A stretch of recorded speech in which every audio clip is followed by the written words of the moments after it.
Kim! Hi! Pasok! So, anong unit na to? Sa short to, Tower B. No balcony. Yes, no balcony. So, ipakita mo sa amin kung ano yung binago sa kitchen. Oh, ito bago tong ano na to, yung unit ni sir, nag-moist kasi to dahil walang nakatira ng 2 years. Okay. So, nag-moist pati yung ceiling niya, tsaka itong cabinet.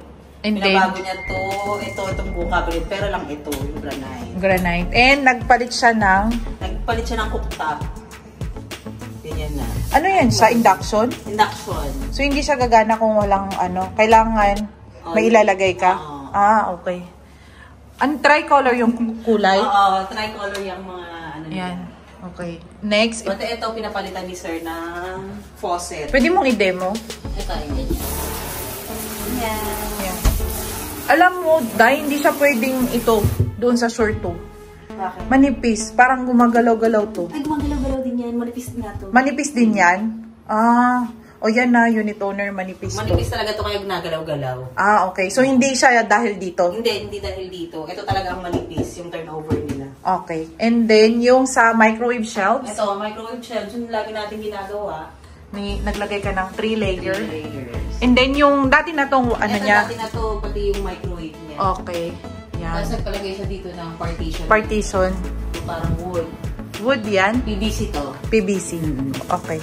Next. Tapos naglagay siya ng water dispenser. Water dispenser. Wow. Naka-on yan, Day. Pwede mo demo. Ano nga? Hindi naka-on sa ilalim. Sa ilalim. Maganda nga siya kung may water dispenser. So, sa mga unit owner na iba, na ganyan yung gusto nila. And then, ipapaano to? Ipa-Airbnb rin. Kasi ito, may takip to. Mas maganda, diba? Oo. And then, yung kulay niya maganda. Anong brand? Fabriano. Okay. Dito naman, sa console. Tapos may pull-out na dining to. Pwede mo i-demo. Diba? I-demo, sige.